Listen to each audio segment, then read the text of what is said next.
Halo semua, di video kali ini saya akan membahas tentang 75 saham Indonesia yang diborong ETF global di atas 100 miliar. Gitu. Nah, eh, data 39 klasifikasi investor itu dalam konteks MSCI FTSE menurut saya problem. Kenapa? Makin bingung bacanya. Tapi kalau dalam konteks kita sebagai analis makro gitu ya, atau kayak saya lah orang industri gitu, saya kepengen tahu sebetulnya saham Indonesia yang dibeli asing berapa sih? Itu very good. Nah, jadi dari data 39 klasifikasi tersebut, saya bisa tahu nih, oh ternyata yang punya saham-saham yang dibeli ETF global itu kira-kira berapaan begitu. Nah, eh, kalau saham masuk ke dalam MSCI, masuk ke dalam FTSE, masuk ke dalam GDX, GDXJ, dia itu akan dibeli oleh ETF. Eh, Beberapa kasus mungkin reksadana indeks. Cuma kalau di Indo, reksadana indeks itu lebih populer dibandingkan ETF. Kalau di luar negeri, kayaknya ETF lebih populer dibandingkan sama reksadana indeks gitu. Nah, jadi saya berasumsi semua yang beli di luar itu adalah ETF. Karena dibagi nih, ada ETF, ada reksadana. Jadi berbeda. Nah, ini 39 klasifikasinya ya.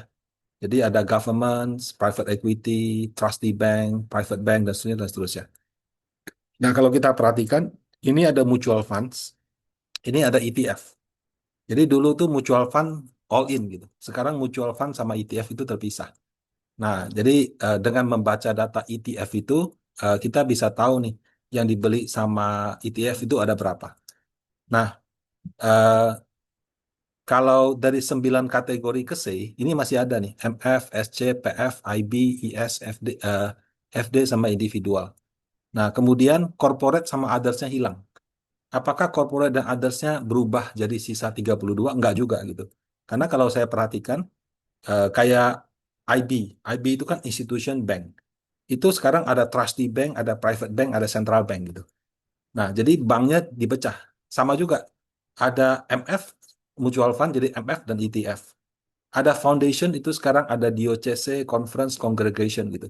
Nah, kalau conference itu konfederasi, congregation itu kongregasi. Kalau DOCC itu keuskupan. Jadi ini istilah-istilah untuk yayasan yang berbasis mungkin agama Katolik kali ya. Kalau saya nggak tahu istilah untuk Kristen, tapi kalau keuskupan, kongregasi, sama konferensi itu biasanya untuk yayasan Katolik gitu. Nah, dulu cuma foundation, pukul rata, sekarang dipecah-pecah. Nah, karena kita mau tahu yang dibeli sama ETF global ya. Jadi kalau masuk MSCI dibeli sama BlackRock. Masuk ke FTSE, FTSE dibeli sama Vanguard gitu. Jadi yang dibeli mereka sebetulnya berapa sih gitu ya. Nah, ini menggunakan data 39 klasifikasi investor, harga saham per akhir Maret 2026.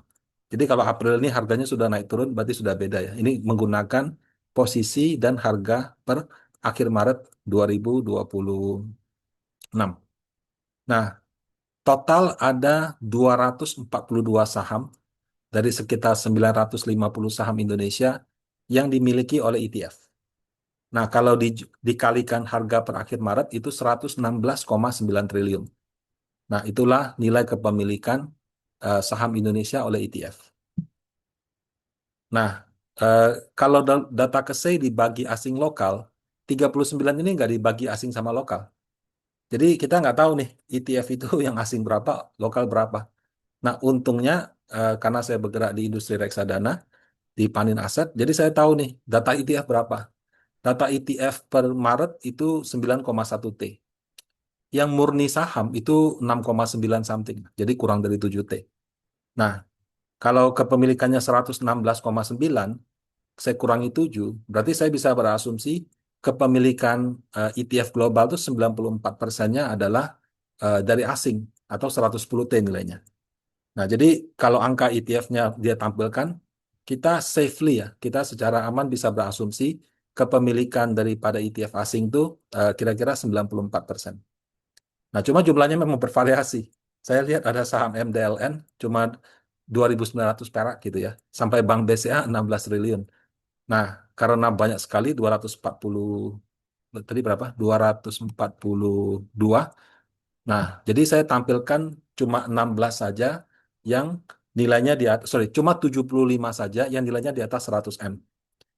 Nah, kemudian saya juga tampilkan persentase ETF terhadap total lembar saham. Ini saya jelaskan ya. Jadi cara bacanya begini. Eh, per Maret 2020, Maret 2026, Bank BCA itu sebanyak 2,5 miliar lembar itu dimiliki oleh ETF lembar ya. 2,5 miliar dikalikan harga saham Bank BCA pada akhir Maret 16,4 T. Nah, dari 2,5 miliar lembar ini setara kira-kira 2% sahamnya total lembarnya Bank BCA. Jadi Bank BCA itu eh, dari 100% kan dipegang sama grup Jarumnya sekitar 55%. Nah, 45%-nya itu public. Nah, dari 45% itu 2% atau sisa 43 itu non ETF, 2%-nya itu ETF. Nah, cara bacanya seperti itu. Jadi kira-kira asing itu menguasai 2% daripada saham ETF daripada lembar saham yang ada di Indonesia untuk Bank BCA. Nah, Bank BRI dia ETF punya 3,5 miliar setara hampir 12 T, Bank Mandiri 2,1 miliar 10,2 T, Telkom 2,5 miliar 7,8 T. Ya, sama Astra 1,1 7,3 T. Jadi kalau misalnya kita bilang asing masuk Indo, asing keluar Indo, ya top 5 sahamnya BCA, BRI, Mandiri, Telkom, Astra. Ya, dan 94%-nya ini semuanya asing nih. Jadi 16,4, 94%. Ya, almost 16 T. Eh, ya 15,8 T lah gitu. Jadi bisa dikatakan ETF-nya asing memiliki Bank BCA 16,4 T gitu. Bank BRI 11,9, 10 Bank Mandiri 10,2, 78, 7,3. Dengan nilai sebesar ini, tentunya kalau misalkan asingnya lihat Indonesia jelek, mereka kurangin, itulah dari mana itunya net sell-nya terjadi gitu ya. Nah, kemudian ini terus terang agak di luar dugaan untuk saya pribadi ya. Aman itu 6,8 T. Banyak juga ya, dan ternyata nomor 6 terbesar. Nah, ada BRMS. BRMS ini dia masuk GDX, GDXG, MSCI, dan FTSE.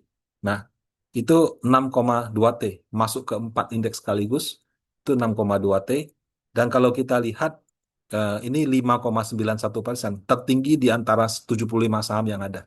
Jadi paling banyak daripada BRMS itu dimiliki oleh ETF. Ya. Bagus atau jelek, Pak? Kalau dimiliki ETF itu otomatis dianggap free float. Dan semakin banyak kamu dimiliki ETF, berarti menurut saya ya, semakin susah digoyang harganya. Karena kepemilikan ETF ini kan besar sekali. Ya. Nah, kemudian ada United Tractor 3,8 T, Bank BNI 3 T, nah ini DSSA, DSSA 2,5 T, Goto 2 T, Adaro 1,9, Brand ini 1,8. Nah, DSSA dan Brand ini kan kena HSC, High Shareholding Concentration, HSCL lah, list gitu. High Shareholding Concentration List. Eh, Kalau menurut pernyataan yang terakhir akan dikeluarkan. Jadi orang kan bertanya, Pak, kalau dikeluarkan kira-kira yang dijual asing berapa? Nah, kalau menggunakan angka ini, saya berani mengatakan 94% dari 2,5 T ditambah 94% dari 1,8 T. Nah, 2,5 tambah 1,8 ini kira-kira 4,4. 94% ya minimal 4 triliun gitu.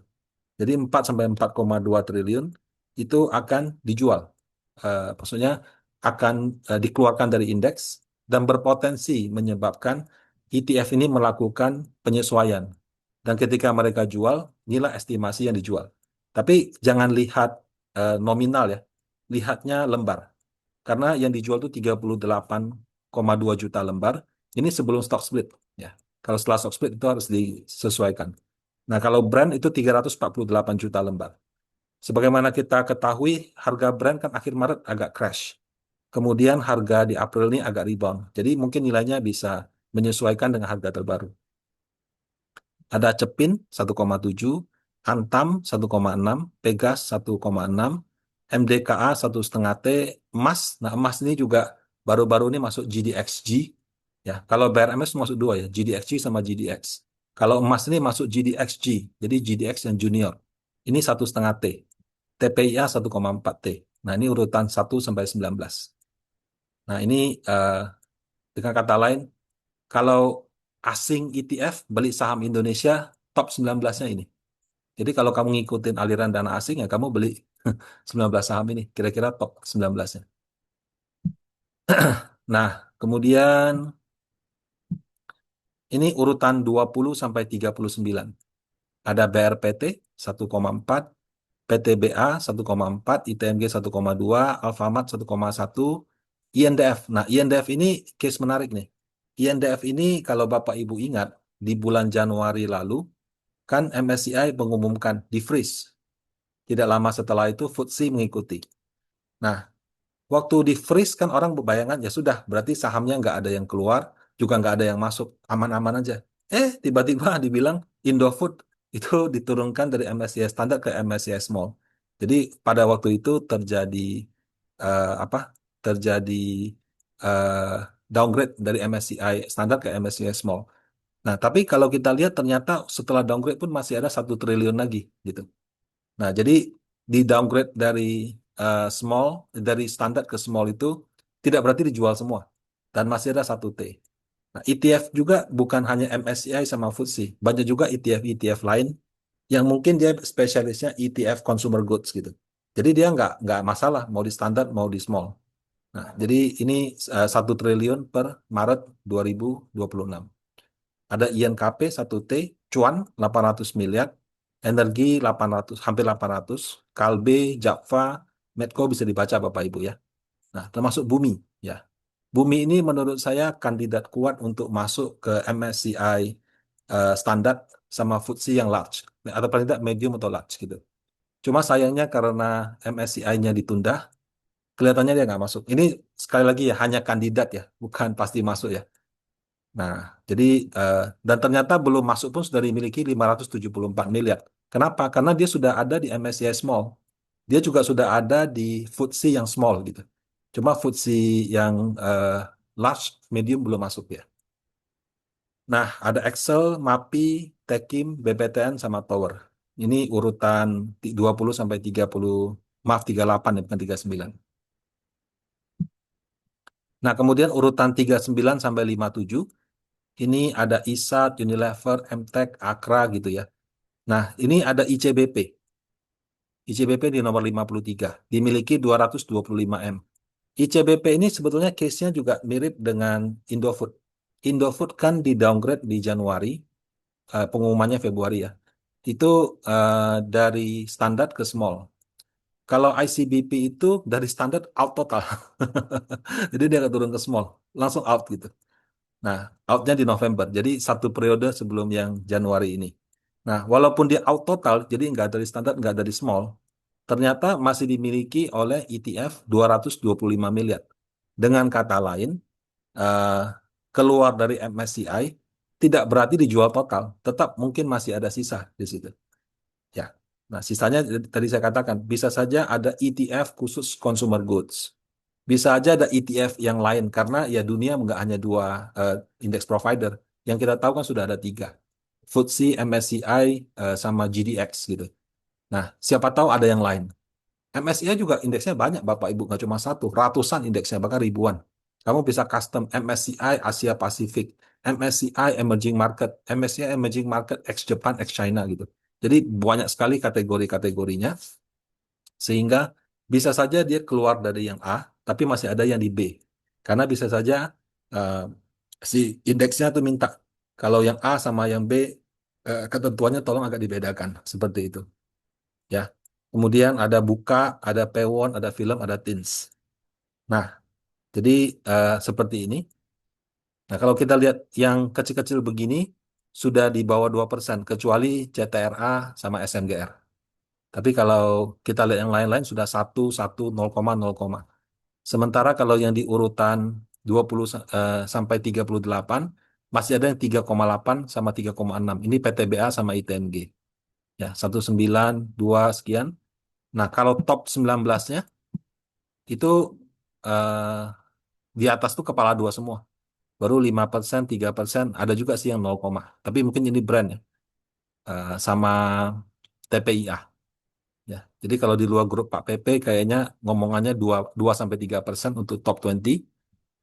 Kalau yang baru masuk emas ya 1, nah, kemudian kalau yang 20 sampai 38 ini masih ada yang 2 ekor khusus ini mungkin khusus yang batu bara.